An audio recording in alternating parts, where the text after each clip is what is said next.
어쩌면 한국 사이코패스 여성들 중에 이 유명한 분을 빼놓고는 이야기할 수가 없죠.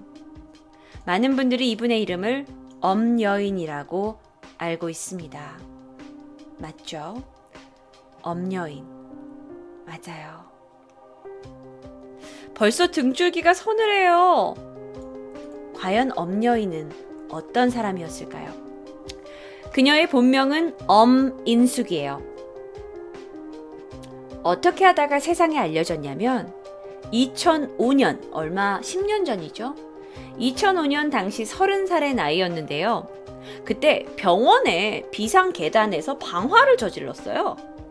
그래서 그 방화를 시도한 혐의로 경찰에 붙잡히게 되면서 이 여자가 어떤 여잔지 세상에 알려지게 된 거죠. 이분은 1976년에 태어났습니다. 채팅창에 1976년에 태어나신 분 많죠? 1976년 사실 나이대가 엄청 높은 분은 아니세요. 그쵸? 아까 분들은 거의 1955년, 33년에 태어나셨는데요.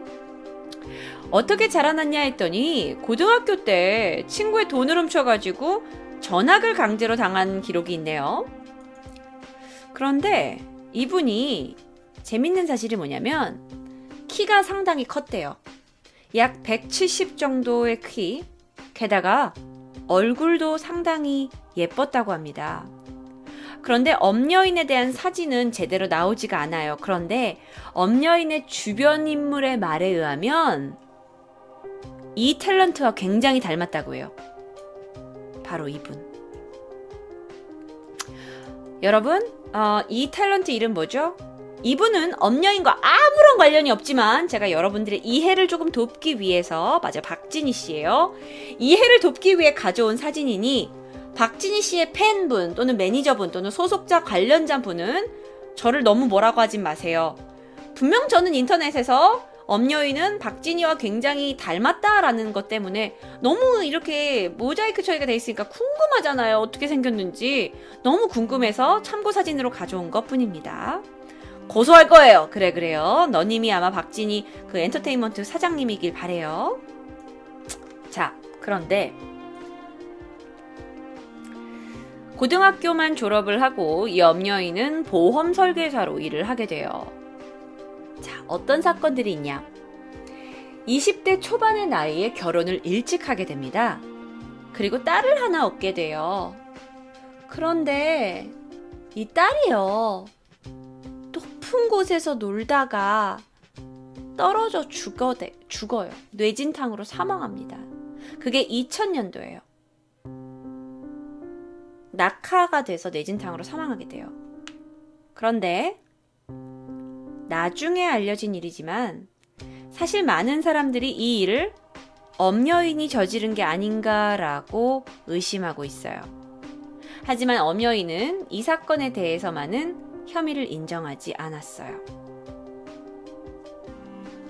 자, 어떻게 되냐면 이렇게 엄여인이 딸을 잃었어요. 근데 그 이후에 방화 또는 살인 등의 다른 범죄로 경찰에 되게 많이 붙잡혀요. 그런데 뭐라고 얘가 얘기를 하냐면 나는 딸을 잃고 나서 너무나 상실감이 큰 나머지 마약에 손을 대고 내가 정신이 심약해져서 여러 가지 범죄를 저지르게 됐다라고 얘기를 합니다. 그러니까 나한테는 이유가 있는 거야. 내가 범죄를 저지른 이유는 내가 사이코패스라가 아니라 내 딸이 죽었고 내가 거기 가슴이 너무 아파가지고 마약에 손을 대서 내가 이렇게 미치게 정신병에 걸린 거야. 그런데 그건 맞아요. 합리화예요. 마약 검사를 했는데 음성 반응이 나옵니다. 음성 반응이 나왔다는 건 마약을 하지 않았다는 거예요. 양성 반응이 나와야 마약을 한 거지. 그래서 거짓말이 다 들통나요. 엄민숙 이 여자는요, 굉장히 사치가 심했다고 해요. 그래가지고 큰 가방 안에다가 수천만 원을 현금으로 넣어놓고 그냥 자기가 필요할 때마다 현금을 꺼내 썼대요. 현금 박치기를 좋아하셨던 것 같아요. 자, 엄여인의 실제 사진을 보여드립니다.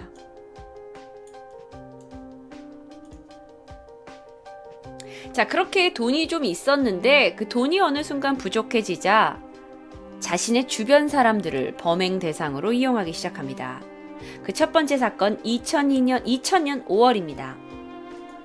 남편에게 수면제를 탄 음료수를 먹여요. 수면제를 탄 음료수를 남편에게 먹인 후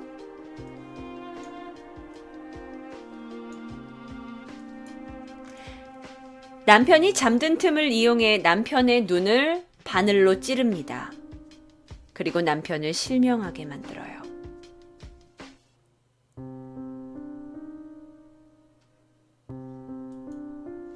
여기서 소름 돋게 만드는 게 뭐냐면 보험금이 사망하게 되면 가장 많이 나오죠. 그런데 두 번째로 많이 나오는 금액이 뭔지 아세요? 바로 실명이에요. 보험 설계사로 일했잖아요. 너무 잘하는 거야. 그래서 사망하진 않고 2위 실명하게 만들어요, 남편을. 아무래도 잘 알고 있었겠죠. 그런데 남편이나 남편의 가족들은 전혀 이게 뭐 범인이 엄여인이라고 상상을 못해요. 왜냐면 엄여인이 평소에 되게 조신한 스타일이야. 여보, 들어왔어요? 내가 밥 해줄게. 된장 끓였어요. 얼른 씻고 와서 밥 먹어요. 이렇게 되게 조신한 스타일. 심지어 남편은요, 자신이 실명을 한 이유가 자기가 평소에 술을 너무 즐기고 너무 스트레스를 많이 받아가지고 자신한테 이런 병이 왔다고 생각할 정도였대요. 그리고 나서 남편이 장님이 됐잖아. 와이프는 여전히 남편을 극진히 보살피는 거예요. 성격이 굉장히 차분하고 말투도 나긋나긋하대요. 여보, 들어와서 밥 먹어요. 게다가 남편 주변 사람들한테 엄청나게 잘한 거예요. 그러니까 뭐 주변 아무도 어민숙을 자기가 진짜 실명을 막 바늘로 눈을 찌를 거라고 상상도 못했던 거죠. 그런데 이게 다가 아니에요. 그렇게 남편을 몇 달 동안, 눈을 실명한 남편을 몇 달 동안 극진히 간호를 하다가 남편의 얼굴에 끓는 기름을 붓습니다. 그래서 화상을 입혀요. 그리고 남편이 얼굴에 화상을 입고 나서 제대로 죽지 않자 3개월 후에는 주방용 칼로 남편의 배를 찔러서 마치 남편이 자해한 것처럼 사건 현장을 꾸며요. 그런데 남편이 또 바로 죽지 않았어요. 결국 며칠 후에 장간막 파열과 다발성 장천공으로 인한 합병증이 와서 병원에서 죽게 됩니다. 그리고 엄여인은 이 모든 사건을 남편의 자해로 위장해요. 그리고 사망보험금 2억 8천만 원을 챙기게 되죠. 와, 나 이분 클래스 정말 장난 없어. 자, 그런데요. 아까도 말씀드렸다시피 엄여인은 낭비벽이 상당히 심했던 여자였어요. 그러다 보니까 2억 8천만 원도 금방 다 써버리게 된 거죠. 그렇게 남편이 죽고 2001년 6월 두 번째 범행 대상을 물색합니다. 그러다 나이트클럽에서 남자 한 명을 만나게 돼요. 당시 31살이었던 임모 씨. 둘은 빠르게 사랑에 빠졌고 혼인신고를 하고 동거를 하게 됩니다. 그리고 아들까지 하나 얻게 돼요. 하지만 그녀는 얼마 지나지 않아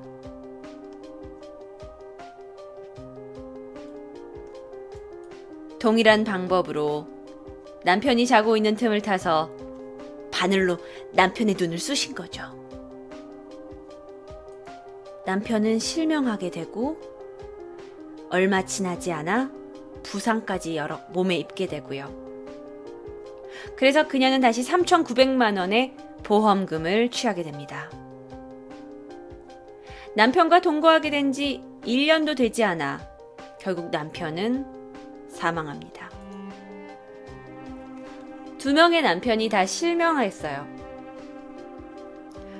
조금 징그러운 사진을 보여드리면 참고 사진입니다. 이건 여러분 실제 사진이 아니라 바늘로 눈이 찔리면 눈이 굉장히 부어오르겠죠. 눈을 뜰 수 없겠죠. 고통스러워서요. 이런 식의 어떤 상황이 되는 거예요. 그러니까 두 남편이 와이프 잘못 만나서 굉장히 고통스러운 상황에서 죽게 됐어요. 근데 이 모든 걸 남편의 자해 또는 남편의 지병으로 위장을 해서 남편을 죽이고 보험금을 타는 거예요.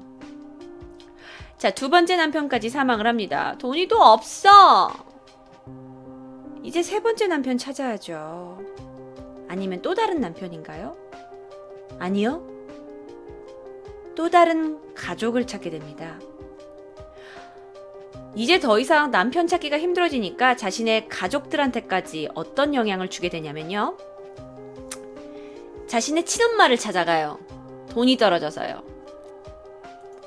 2003년 7월. 엄마 갱년기라며? 그러니까 맨날 더웠다 추웠다 그러지? 내가 이번에 가서 갱년기에 좋다는 주스 하나 가져왔어. 이게 석류 주스인데 갱년기 노인 여성들이 이걸 꼭 마셔야 된대, 엄마. 엄마, 석류 주스 한 잔 마셔봐. 응? 좋대, 몸에.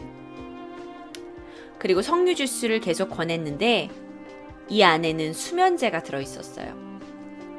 그래서 자신의 친엄마는 석류 주스를 마시고 잠에 듭니다.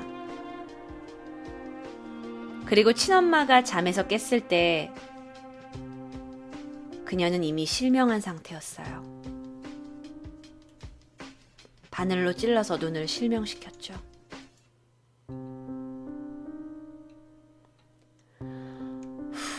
그리고 얼마 지나지 않아 2003년 11월입니다. 한 4개월 정도가 지났죠? 자신의 친오빠한테 전화를 걸었어요. 여보세요? 오빠, 나 요즘 엄마 모시고 사느라 너무 힘들어. 나 술 한잔 하자, 오빠. 친오빠에게. 그리고 친오빠하고 술을 먹었는데 친오빠가 술을 많이 먹었어. 그래서 오빠가 잠이 들었어. 오빠가 잠든 틈을 틈타서 오빠 눈에 염산을 부어버려요. 그리고 실명하게 만듭니다.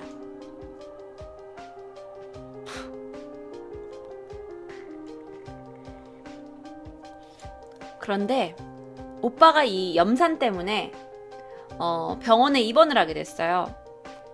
병원에 입원해서 계속 치료를 받는 와중에 안 되겠는 거야. 오빠를 죽여야겠는 거야.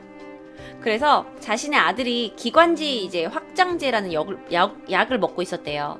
그 약을 오빠 링거에다 투입한 거야. 오빠가 이렇게 링거를 하고 병원에 누워있잖아. 그 링거에다가 그 기관지 확장제라는 약을 투입했어요. 그래서 살해를 시도했어. 그런데 실패가 된 거야. 짜증나.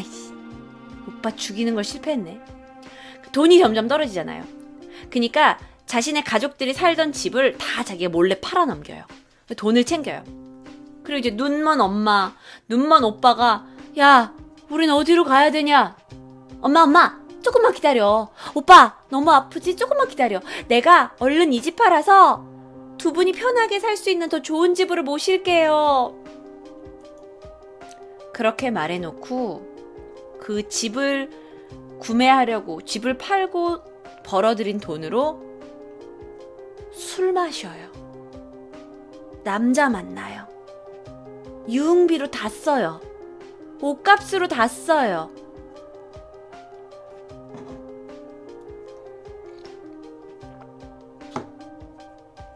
그런데 이게 다가 아니에요. 그렇게 가족들이 병원에 있어요. 2005년 1월. 그러다가 새 들어있는 집이 있었거든요. 월세로 들어있던 집에. 근데 자신이 월세 들어있던 집에 불을 질러요. 집주인이 죽어요. 하지만 뭐 일반적인 그 방화, 남에 의한 다른 사람에 의한 방화로 위장을 하죠. 자, 그런데 이게 점점 사건이 커지면서 가족들이 의심하기 시작해요. 너 집 판 돈 어디 갔어? 집 팔았다며. 눈먼 엄마하고 눈먼 오빠들 살아야 되는데 너 집 판 돈 어디 있어? 가족들이 추궁하기 시작해요. 게다가 자기 월세 들어있던 사람의 그 집주인도 죽어버렸어. 뭔가 이상해. 가족들한테 자신의 범행이 들통날 게 두려워지기 시작했어요. 엄연이는. 그래서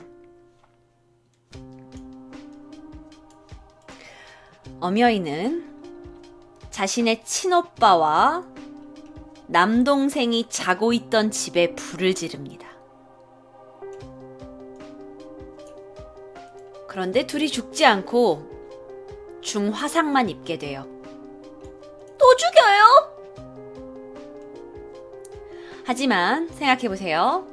자신의 엄마와 친오빠 실명시키고 다시 친오빠 화상 입히고 남동생 화상 입히고 엄민숙이 챙긴 보험금은 2억 7천만 원이에요.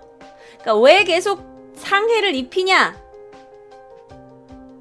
보험금 타격.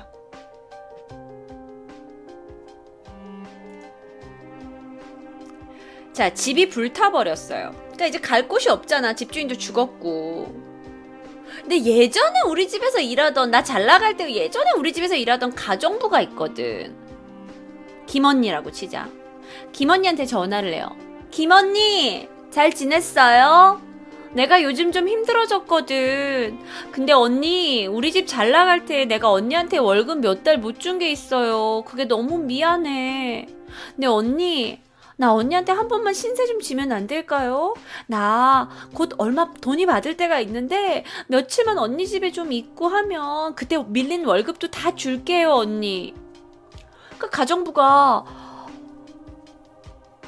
뭐 거절할 수가 없는 거야. 자긴 잊고 살았던 옛날 밀린 월급까지 준단다. 며칠만 니네 집에 있자 하니까 그래요. 그럼 우리 집에 와서 며칠 있어요.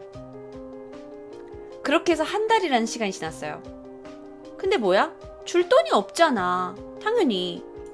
그러니까 어떻게 하냐면 또 이 집에 불을 질러요. 이 집에 불을 질러서 이 가정부의 남편이 사망하고요. 그 둘 사이에 있던 딸이 큰 화상을 입게 돼요. 그러니까 자신의 남편, 자신의 친엄마, 친오빠, 친동생, 자신의 주변인들의 가족, 딸까지 다 피해를 입었어요. 그런데 그러면 너무나 이 사람 주변에 계속해서 일이 벌어지는데 왜 경찰은 몰랐을까? 아니면 주변 사람들이라도 신고할 수 있었잖아. 왜 몰랐을까? 엄여인은 평소에 굉장히 조용하고 조신하고 주변 사람들한테 늘 나긋나긋하게 대화를 하고 극진한 모습을 보였기 때문이래요.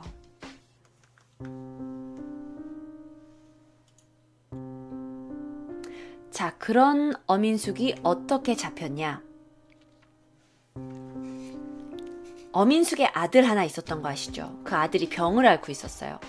가와사키 병이래요. 근데 애가 병을 앓고 있으니까 병원을 왔다 갔다 신세를 지는 거야. 그래서 그러니까 병간호 때문에 병원을 왔다 갔다 했는데 그때 옆에 젊은 그 여성이 하나 있었어요. 똑같은 자기 신세로 와는. 그런데 이제 엄여인이 이 여자랑 친해지다 보니까 병원에서 만나 친해지다 보니까 약간 이제 촉이 발생을 한 거야. 그래서 접근을 해요. 근데 이번에는 뭐 살인 방화가 아니라 그 여자 가방에서 카드를 훔친 거죠. 카드를 훔쳐가지고 그걸로 애 병원비를 계산해요. 그리고 나서 나머지는 수백만 원을 인출하고 그걸 다시 술 먹는 데 써요. 유흥비로 써요. 그런데 이게 너무나 들통이 나기 쉽잖아요. 아니 카드 계산서 오면 다 되니까. 그러니까 이 여자가 점점 생각이 짧아졌는지 병원비 긁고 유흥비 쓰고 이게 들통날 것 같으니까 어떻게 생각을 하냐면 전씨 죽여야겠다.